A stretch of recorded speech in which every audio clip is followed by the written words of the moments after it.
Hey everyone, thank you for stopping by Living to Do's review of Married at First Sight, Season 17, Episode 20. It's Decision Day, Round 1. Okay, before I get started with this review, please like the video and subscribe to the channel. I would really appreciate it, and I thank you in advance. So, we're finally here. It took a long time and a lot of time out of my evening. It's another, 2-hour episode. They, always draw out everyone's decision. So let's get started with the first couple, which was Becca and Austin. They're getting dressed for decision day separately in their own, I don't know, I think Becca was at their apartment, and I think Austin was at his place. And I didn't like what they had on. Well, they dress like they should be together. I just thought it was giving thrift shop. I didn't like his shirt. I was so glad he put a jacket over it. And I didn't really like her dress at first. And I really didn't like her dress with that coat and her hair and the shoes. I didn't like any of that. But later when she was at talking to the experts, I thought the dress fit her well. That's all I can say. It wasn't that bad.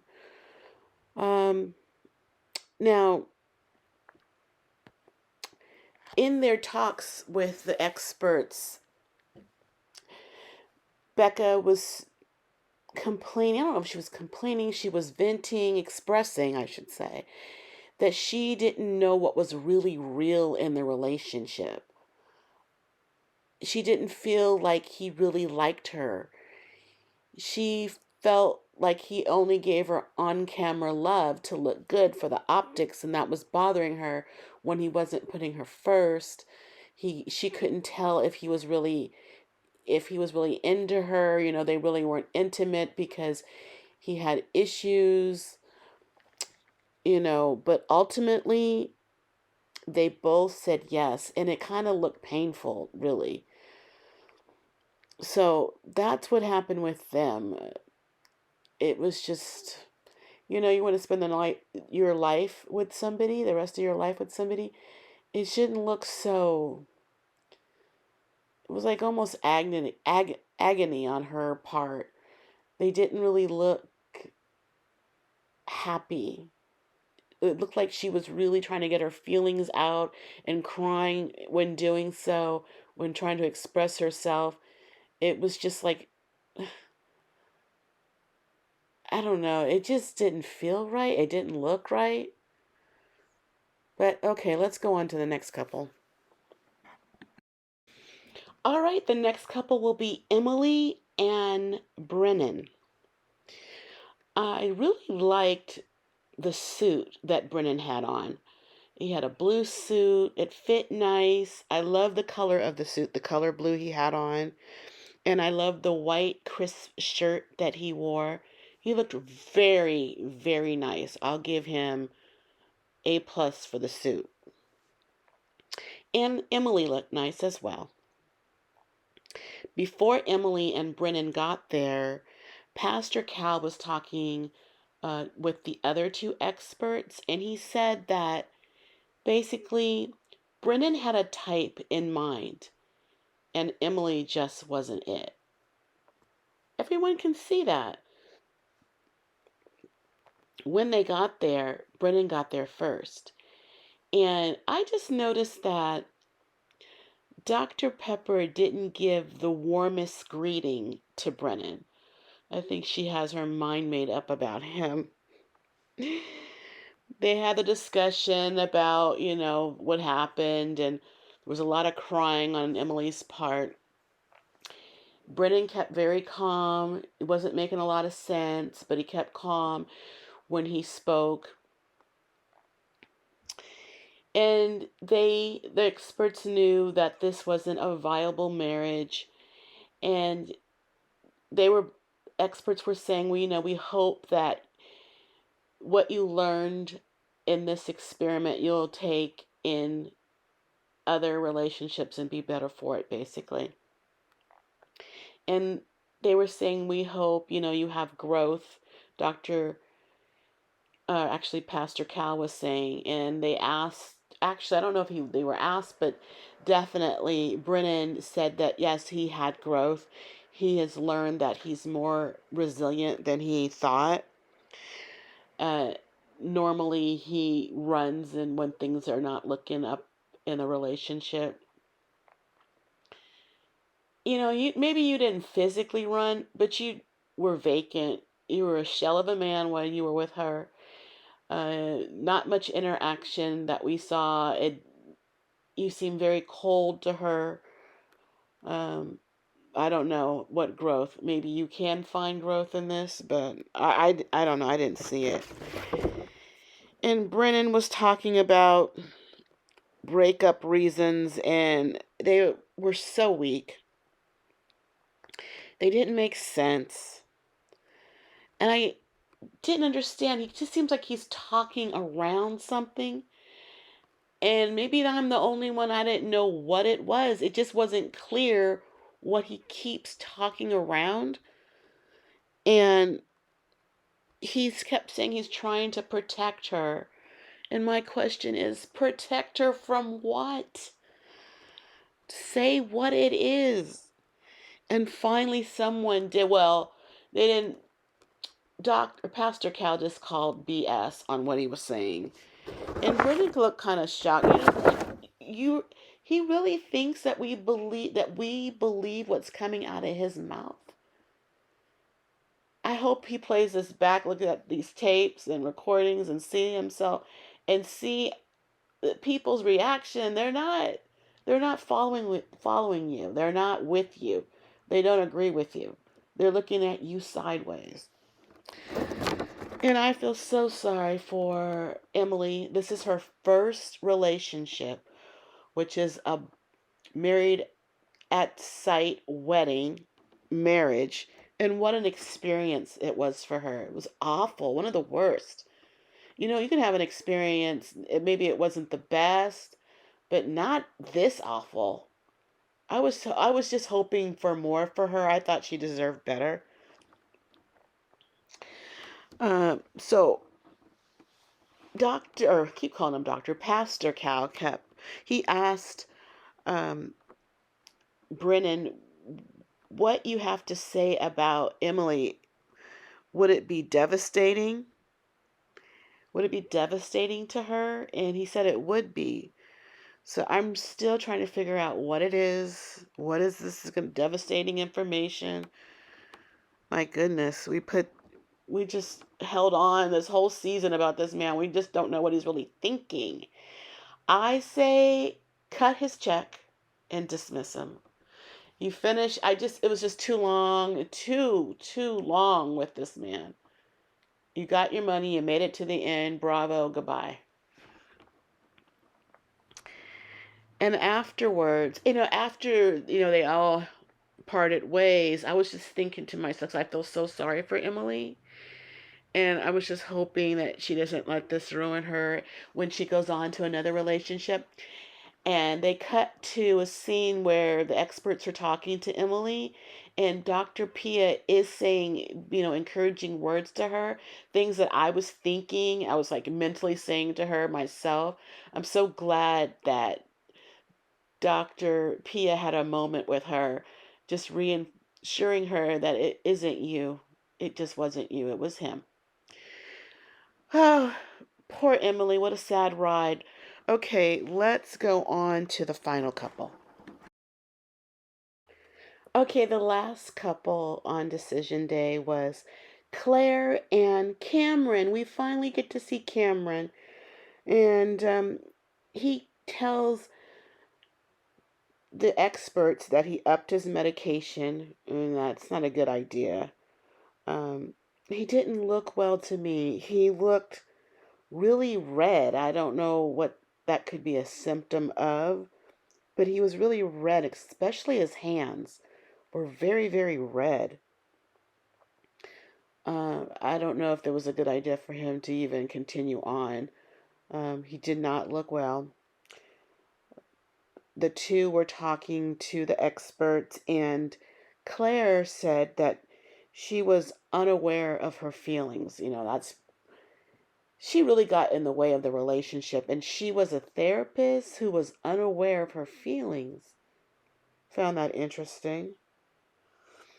Um, she says she recognizes her part in all the mess and that she knows that she's mainly at fault. And she is. But Cameron is a nice guy. He takes some accountability for things. Um, I didn't really see him at fault too much. It really seemed like it was her. For a therapist, for a woman who's about 30, she just seemed rather immature for the process. Nice. I mean, she seems like an okay friend or whatnot. But as a partner, she just seemed asexual in a way. She really seemed like she wasn't interested in him. I couldn't really see where she was really interested in anything. Uh, she really liked to overanalyze, maybe, or complain. Claire, to me, was the reason why this marriage didn't work. Now, while they were married, he did say that they were together 4 weeks, experiments 8 weeks. So after that, that's when he had his heart issues, and he was secluded.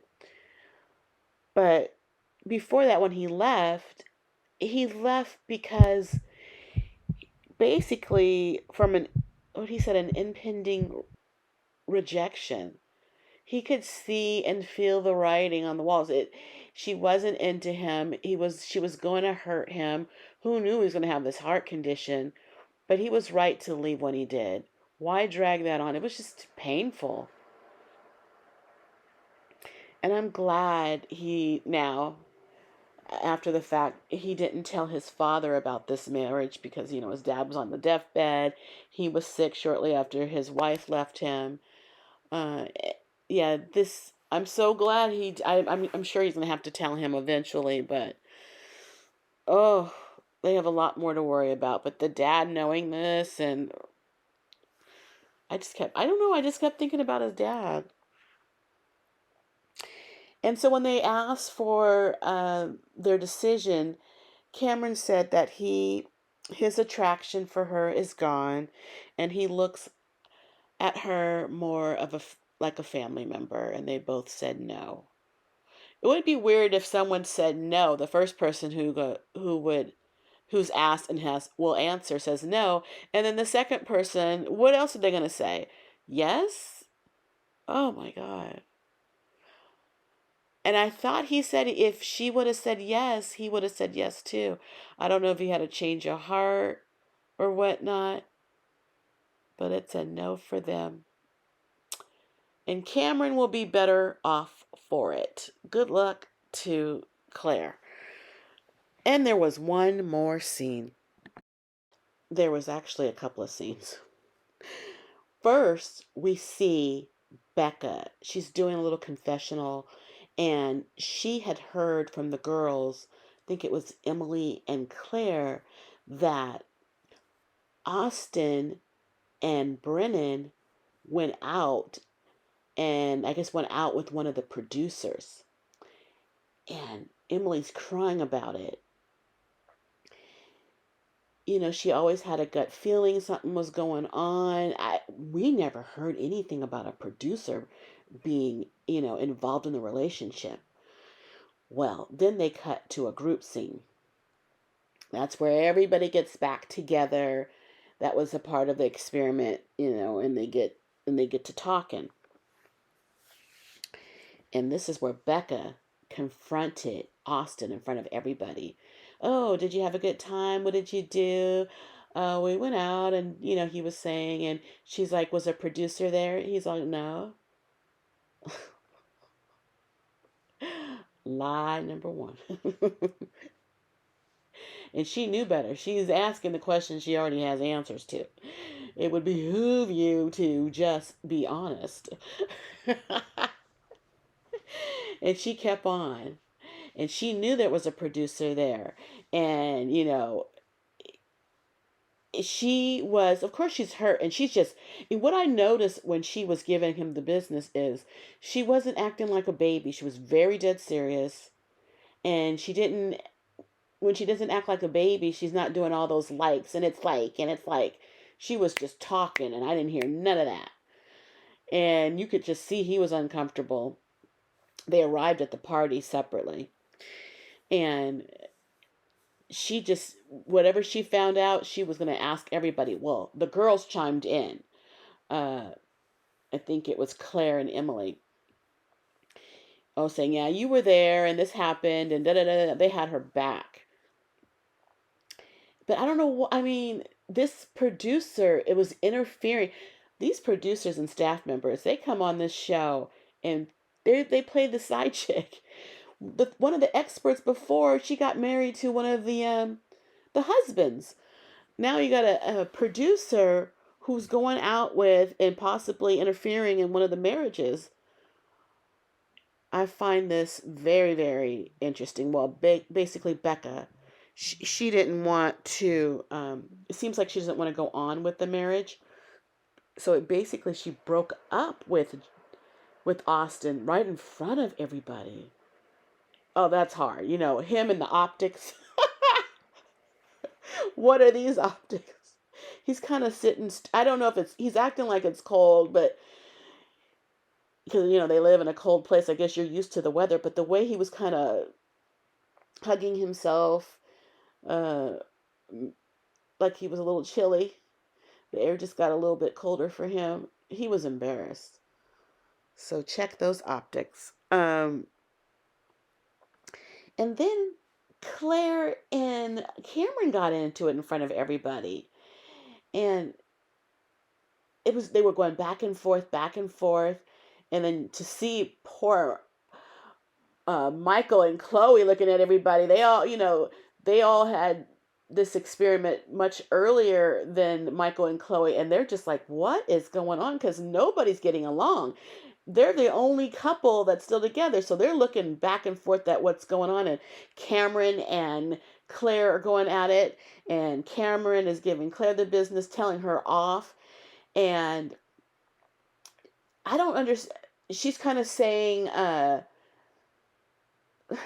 Claire, she's going to try to have some type of, she can use some words. She's not going to have dead air with her. She's going to say something. It just doesn't always,